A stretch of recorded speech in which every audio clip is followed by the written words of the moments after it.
Assalamualaikum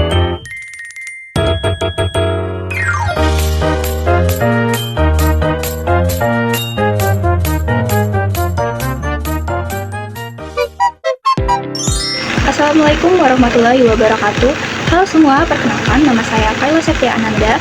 Saya mahasiswa jurusan Kesehatan Masyarakat angkatan 2024 dari kelas B Universitas Sriwijaya. Nah, di video kali ini saya akan memberikan sedikit penjelasan mengenai konsep dasar ergonomi. Kita mulai dari pengertian.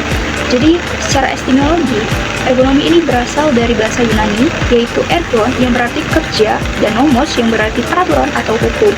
Jadi, secara sederhananya, ergonomi ini dapat diartikan sebagai aturan atau ilmu tentang kerja manusia. Sedangkan menurut International Ergonomy Association atau IAA, ergonomi ini adalah disiplin ilmiah yang berkaitan dengan pemahaman interaksi antara manusia dan elemen-elemen lain dari suatu sistem, serta profesi yang menerapkan teori prinsip, data, dan metode untuk merancang agar kesejahteraan manusia dan performa sistem secara keseluruhan itu optimal. Sedangkan dalam konteks medis atau kesehatan kerja, ergonomi ini sering didefinisikan sebagai usaha untuk menyelaraskan tuntutan kerja dan lingkungan kerja dengan kemampuan pekerja agar produktivitas yang optimal dan meminimalkan cedera atau kelelahan otot langka.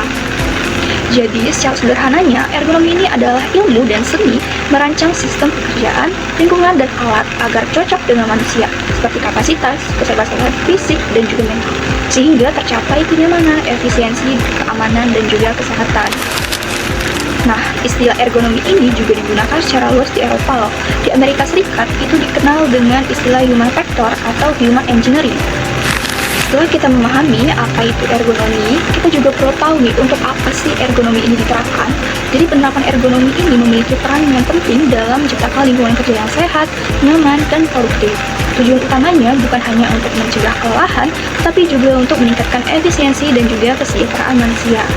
Tujuan utamanya yang pertama adalah meningkatkan kesejahteraan fisik dan mental pekerja, di mana ergonomi ini membantu mencegah cedera terutama muskuloskeletal, mengurangi kelelahan stres, dan meningkatkan kenyamanan. Yang kedua, yaitu meningkatkan efisiensi, efektivitas, dan produktivitas kerja, di mana dengan lingkungan dan alat yang cocok, pastinya pekerja ini bisa bekerja lebih cepat, lebih akurat, dan juga lebih sedikit kelelahan atau kesalahan. Nah, yang ketiga yaitu mengurangi risiko kecelakaan dan penyakit akibat kerja. Yang ergonomis itu dapat menurunkan insiden cedera ataupun beban yang berlebihan serta tekanan pada titik tubuh tertentu.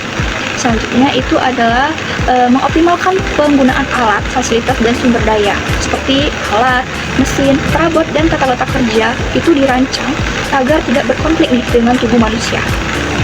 Sebaliknya, itu mendukung kenyamanan dan juga kinerja. Nah, yang terakhir itu adalah meningkatkan kualitas hidup kerja jangka panjang. Tentunya dengan kondisi kerja yang baik, pekerja ini bisa mempertahankan performa dan kesehatan mereka dalam jangka waktu yang lebih lama. Nah, setelah kita tahu apa tujuan dan manfaat dari ergonomi ini, kita juga perlu tahu nih bahwa ergonomi itu memiliki beberapa dimensi utama, yang dimana tiap dimensinya itu punya fokus yang berbeda, tapi saling melengkapi dan menciptakan sistem kerja yang ideal. Jadi secara umumnya, ergonomi ini terbagi menjadi 3 domain utama menurut IAA.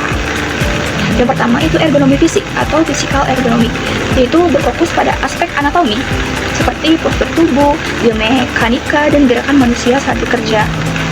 Contohnya itu mendesain kursi kerja, tinggi meja, atau tata letak alat agar sesuai dengan ukuran tubuh dari pengguna. Nah, yang kedua itu ada ergonomi kognitif atau cognitive ergonomy, yaitu menyangkut proses mental, seperti halnya itu persepsi, ingatan, pengambilan keputusan, dan juga interaksi manusia dengan sistem. Contoh penerapannya itu terlihat pada desain antarmuka komputer agar mudah dipahami dan tidak membingungkan. Yang ketiga itu ada ergonomi organisasi yang berkaitan dengan aspek sosial dan manajerial seperti pembagian kerja, komunikasi, dan juga sistem shift. Jadi mana tujuannya itu adalah untuk menciptakan harmoni antara manusia, teknologi, dan struktur organisasi. Dari prinsip ergonomi ini, itu berfungsi sebagai kompas agar desain lingkungan kerja itu sesuai kemampuan dan keterbatasan manusia. Prinsip ergonomi ini berfungsi sebagai kompas agar desain lingkungan kerja itu sesuai dengan kemampuan dan keterbatasan manusia. Seperti postur alami dan netral, di mana posisi tubuh ini saat bekerja sebaiknya tidak menekuk terlalu ekstrim atau menegang. Terus pengurangan beban fisik dan mental, di mana beban kerja ini disesuaikan agar tidak terlalu berat bagi otot maupun pikiran dari pekerja. Meminimalkan gerakan yang berulang, itu dengan memvariasi atau menggunakan alat bantu agar tidak menimbulkan cedera. Seperti menghindari posisi statis yang terlalu lama. Jadi tubuh itu perlu bergerak dan melakukan peregangan ringan secara berkala. Lalu hindari tekanan lokal dengan memastikan tubuh seperti siku, lutut, punggung itu tidak menerima tekanan yang berlebihan. Lalu gunakan desain yang berbasis manusia, di mana desain alat dan sistem ini itu mengikuti karakteristik dari manusia, bukan sebaliknya. Dan juga fleksibilitas dan penyesuaian, seperti kursi, meja, dan alat itu sebaiknya bisa diatur agar sesuai dengan ukuran tubuh penggunanya. Lalu berikan waktu istirahat yang cukup. Dengan desain kerja yang baik, itu selalu memberi ruang untuk pemulihan energi. Selanjutnya itu ada evaluasi dan perbaikan yang berkelanjutan, di mana prinsip ergonomi ini tentunya tidak berhenti di desain awal, selalu perlu dievaluasi ulang. Nah, prinsip-prinsip ini itu terdengar ideal, tapi tentu saja ada banyak faktor nih yang mempengaruhi keberhasilannya. Faktor-faktornya itu yaitu ada desain pekerjaan, yaitu meliputi pembagian tugas, urutan kerja, dan durasi aktivitas. Yang kedua itu ada lingkungan kerja, seperti pencahayaan suhu, kebisingan, ventilasi, itu juga sangat berpengaruh pada kenyamanan kerja. Yang ketiga itu ada organisasi kerja, itu termasuk kebijakan shift, jam istirahat, komunikasi, dan juga struktur tim. Lalu ada desain alat dan fasilitas, di mana ini mencakup posisi alat, ukuran, dan kemudahan kontrol itu menentukan seberapa aman dan efisien pekerjaan itu dilakukan.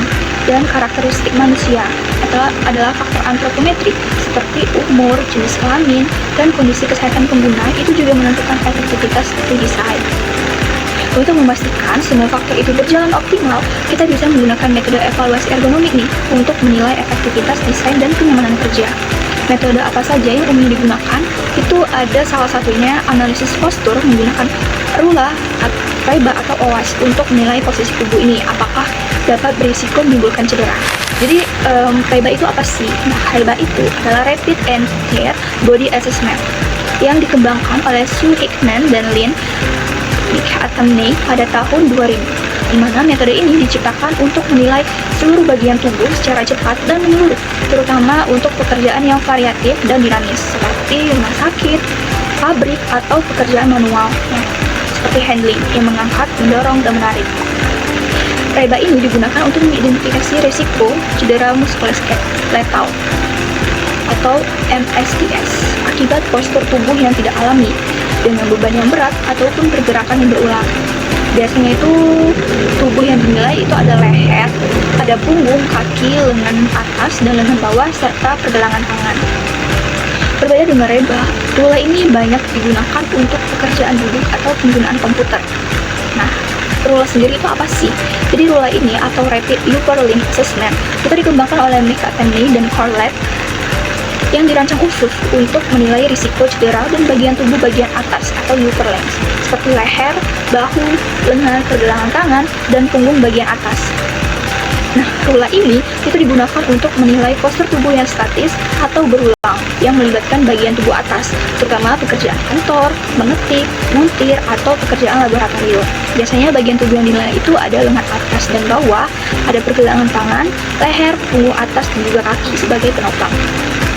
Kalau rula ini lebih cocok untuk pekerjaan ringan dan statis seperti mengetik, maka metode berikutnya itu ada OWASP atau Overall Working Posture Analysis System.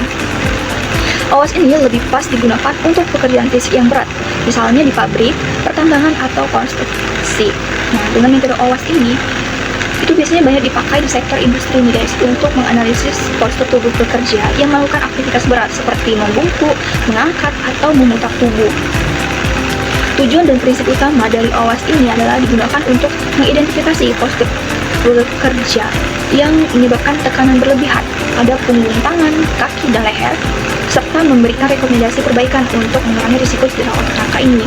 Biasanya bagian tubuh yang dinilai dari OWASP ini itu ada punggung, seperti lurus, membungkuk, memutar, atau lain sebagainya. Lalu ada lengan di bagian bawah, di depan, ataupun di atas bahu, dan kaki itu ada berdiri, jongkok, berlutut, ataupun duduk, serta ada juga yang dinilai adalah beban yang diangkat. Jadi kalau kita simpulkan nih, rula itu cocoknya untuk pekerjaan yang duduk dan bagian atas tubuh. Sedangkan REBA itu untuk seluruh tubuh dan aktivitas yang dinamis, Sedangkan untuk awas itu untuk pekerjaan yang berat dan fisiknya itu di lapangan. Ketiganya ini saling melengkapi dan sangat membantu dalam mencegah cedera akibat postur kerja yang salah. Inilah yang menjadi dasar penerapan ergonomi modern di berbagai bidang kerja.